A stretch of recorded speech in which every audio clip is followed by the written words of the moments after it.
Alright, hello and welcome back. There's a few things we're going to do today. The first of which is I'm definitely going to send this poem with Sing Sing. Alexander holds out the love poem, hoping that the bird will deliver it to the same place she took the ring, in the chance that the receiver might truly be Cosima. I don't know if I was just clicking in the wrong location or the game was swoops down, grabs the love poem, and takes it towards the castle. just upset with me, but I knew this worked. Sing, sing, my sweet. You bring another present. Let me see. It is a poem, Sing, sing. What was it when I looked at you? What power has chained me through and through, and binds my heart with links so tight, I cannot live without the sight of you. Of course, they must play the entire thing again. Oh, Alexander. I was hoping he'd return to you. Take this to him, my fleet one, then find some new place to hide. It isn't safe for him to be seen with you, however precious his messages. Now go.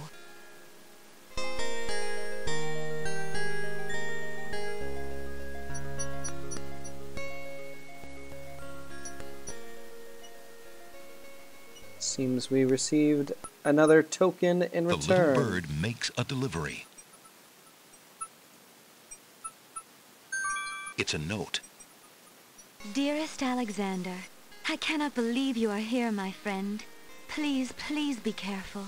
Abdul isn't about to let anyone interfere with his plans. Watch out for Abdul's genie, Alexander, and do not do anything rash. I am not without resources, and I will prevail if I can only find some small means of defense.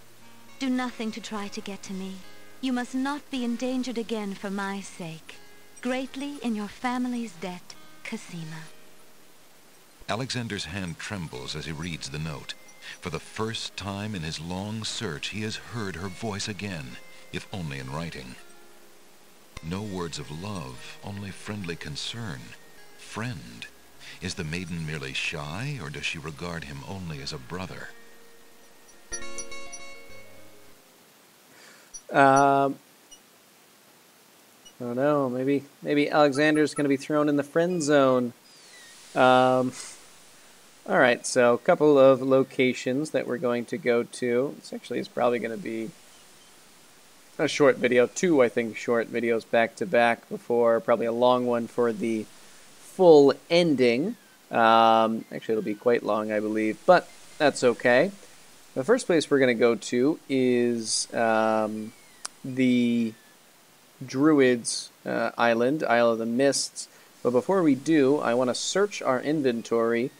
We definitely can search this robe that we retrieved from Beauty, but I'm going to try searching this ribbon first that we received from Cosima. The red ribbon feels soft and luxurious between Alexander's caressing fingers. And anything else? Alexander looks with longing at the red ribbon. Could it be Cosima's? Okay. I think if we receive that item first, like if we don't send the white rose, but earlier in the game just send the love poem, that you can find some hair, the hair of a maiden. But instead, since we received this item first, we will search it. Alexander searches through Beauty's clothes and finds a long strand of blonde hair.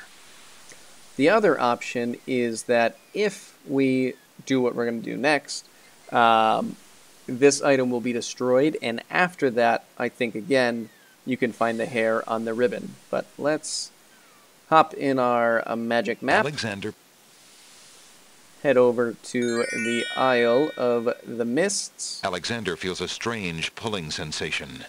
And I'm fairly certain that we will be immediately accosted by the Druids. Yes. Great gods, did you see that? The man just appeared from nowhere.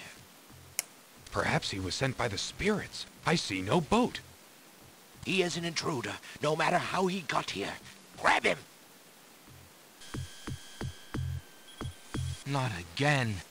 Look, I'll leave. It's no problem. I think not. Let's go.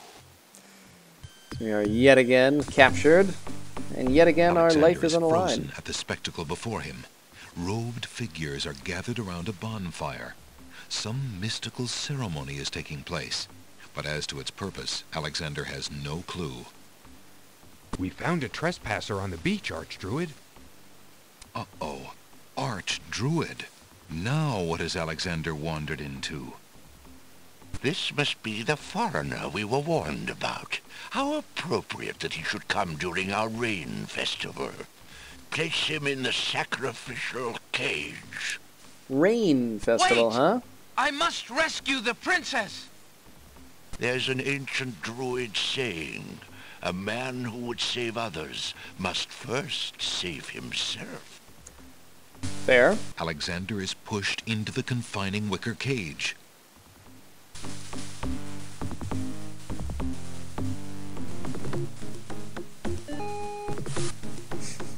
And the cage is swung out over the bonfire. Alexander starts to feel a little warm. The bottom of the cage is getting uncomfortably hot. This cage is really hot. Fire in the cage. Alexander pulls out Beauty's old slave clothes, desperate to beat out the flames. The flame is extinguished, but the clothes themselves burn to cinders. Alexander won't be able to keep the cage from igniting for long. The heat and movement must have jarred something. Something that Alexander's carrying is starting to jiggle around. Egad, something's really percolating. The water in Alexander's lamp is hot. Look at those eyes. It's just about boiling.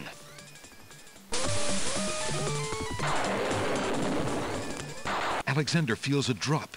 It starts to rain.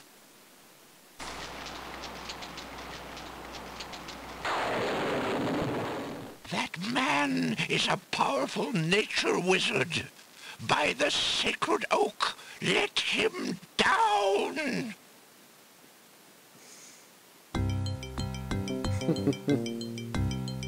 Later, after a short but I furious must thunderstorm. apologize for our rude welcoming committee. We've been feeling inhospitable ever tried since to kill the us. winged ones stole our sacred miniature oak tree. Besides, Wazir Al-Hazred sent a message that we were to watch out for a highly dangerous foreign assassin. I assume you are the one he meant. I'm sure I'm precisely who he meant. I assure you, I mean to harm no one, unless that person threatens the princess. I'm sorry to have disrupted your ceremony, but I'm running out of time. What is it that you seek? The Oracle on the Isle of the Sacred Mountain told me I should speak to you about the realm of the dead. She told me of 2 souls in unrest there that I might be able to free. Free souls in the realm of the dead? You're mad. The souls might be able to help me on my mission to save the princess. It's imperative that I do everything I can. The risks are not important. No.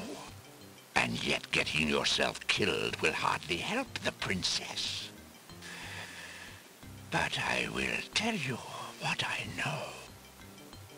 Legend has it that it is the right of any human to challenge the Lord of the Dead in order to save his own life or the life of another already past. But the knowledge of how to do this was lost centuries ago. I have only heard of one who tried it, a young knight who came to the land of the Green Isles from a distant land long ago. According to the story, he was determined to challenge the Lord of the Dead for the soul of his dead lover. It is said that he tamed the Lord of the Dead's horse, a black-winged, demon-hearted beast named Nightmare. Nightmare sometimes flies to the human world to feed on certain noxious plants. those unfortunate enough to see her are glad to escape with their very souls intact. Somehow the knight captured Nightmare and rode off on her back, supposedly to the realm of the dead. But neither the knight nor his lover ever returned. If there was a means for challenge, it was lost with the knight. I see. Can you tell me anything about the Lord of the Dead? That is a blacker matter still. To the Druids, he is Samhain, lord of coldness and despair. Samhain was once a man like you or I, but he insulted the gods and was sentenced to rule the underworld. Immortal he is and mateless, robbed of sleep, robbed of movement, robbed of companionship. It is said that he hates all mortals even more for the mortality that he lost. That is all I know. Interesting. I shall remember. Now look how the oak embers of our bonfire still glow hot despite the rain. If you're bent on your course, you'll need courage that's just as impervious to the chill. May your luck last longer than your storm, brave one. May it indeed. Thank you, Archdruid.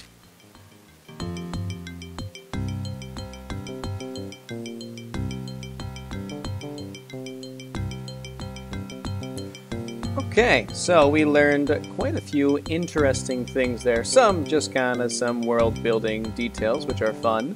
But one thing, probably the earliest thing he mentioned, was the completion of a chain of accusations we've been seeing recently.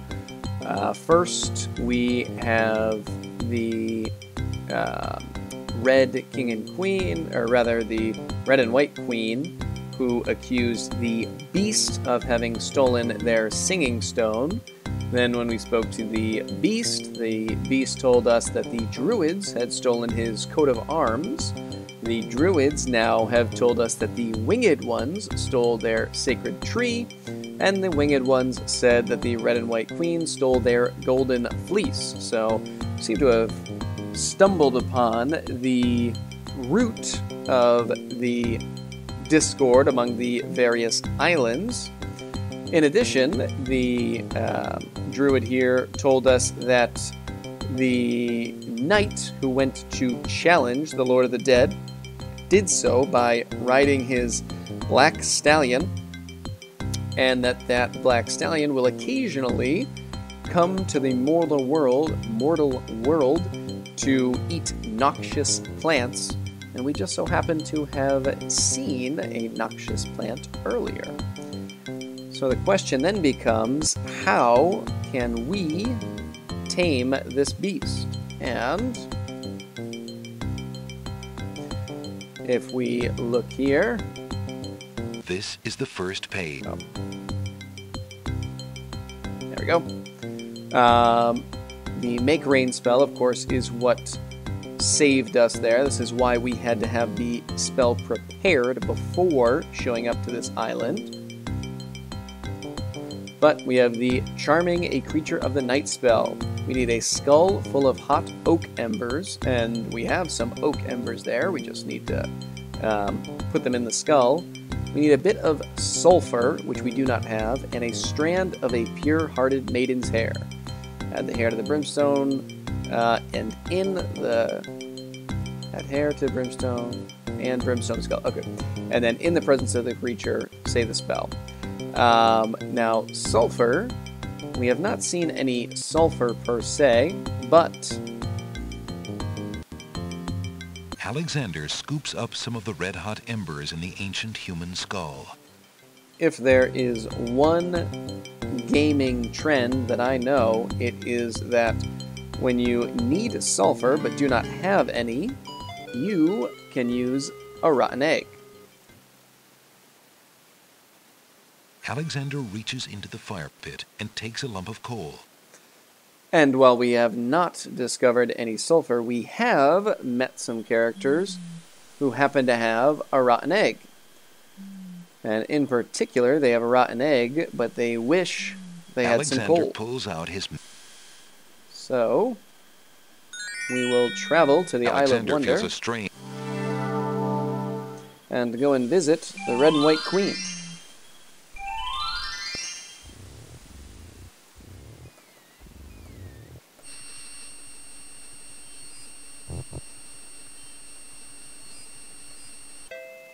But while we're here, we notice that there is a new item.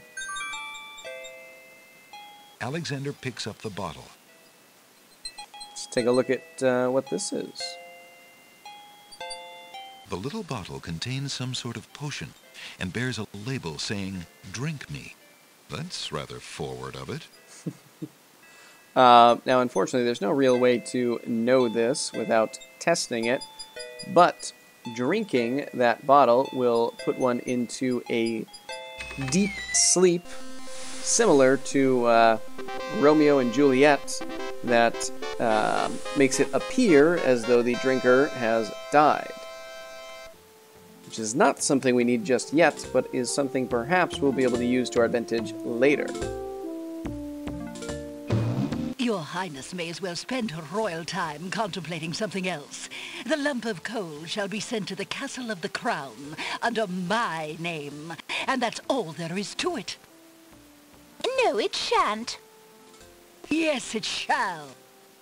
If the coal is sent in your name, I shall royally decree a ban on all red on this isle. You do, and I shall royally decree that white shall be henceforth used for all mopping up of cabbage stew. You wouldn't dare! What a very unique threat. Oh, wouldn't I? Oh, it's you! Have you thought of any more of those brilliant ideas of yours? Well, sort of. I found the two of you another lump of coal so that you can stop fighting over the one you have. Oh, let me see! A lump of coal! And what a beauty it is, too! Oh, marvelous! Now we can stop fighting, sister. Your Highness can just keep the old lump of coal, and I'll take this new one. Quite right. That settles everything. As a token of our endless esteem and royal favor, please accept this magnificent and truly incredible spoiled egg.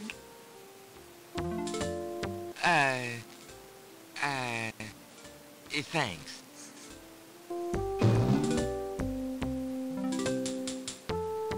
Let me see that lump of coal, Your Highness.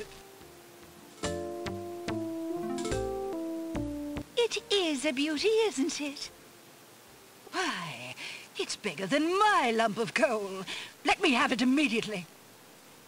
Over my dead body, Your Highness. It's my lump of coal, and it is indeed larger and much grander.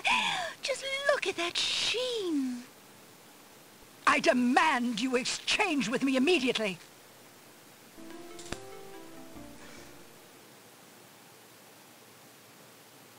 You know, for some reason, I find that I'm not quite so driven as I might otherwise have been to help out a lot of these rulers of these various lands. The ones that haven't tried to kill us have not exactly been pleasant. Probably the kindest has been Alexander the beast. At least he didn't actively try to kill us. It just kind of happened by existing in his presence. Alright, so let's actually hang on a second. I'm just going to save here. Alright, and we will have to go through the joyous occasion of reclimbing the cliffs. I think you have to go the whole way up, but I'm really hoping once we get off the first screen, it'll just take me to the top.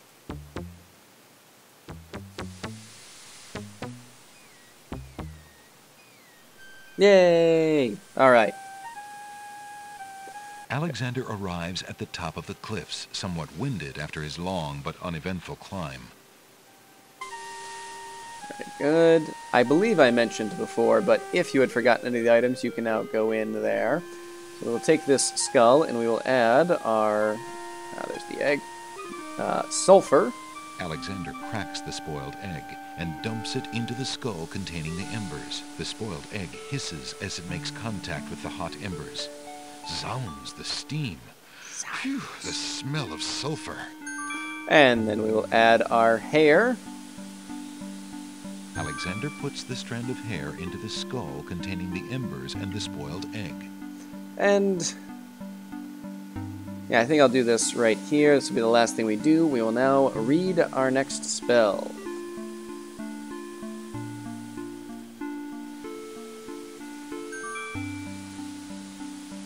The second game in a row that we're going to be Alexander solemnly speaks the incantation over the skull. taking a Creature winged black to me horse succumb, fire and brimstone to bring us to a new land. Purity bind thee like a chain, to do whate'er I now ordain.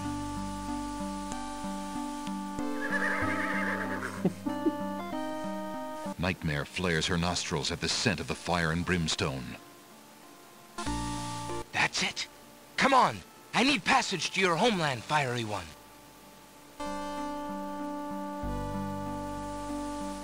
Unable to resist the power of the enchanted smell, Nightmare approaches Alexander. Her eyes appear glassy and sightless. In her hypnotized state, she is unaware of the humans so close to her flank, or of anything at all except that marvelous smell. Now ride! Ooh. What a view, I guess? Sort of. Alright, we have deposits arrived. Alexander on a strange, cold world. And some of the inhabitants don't look too friendly. Alright, so we are going to end things right here. And when we return, we will explore the Land of the Dead. But, for now, see you later.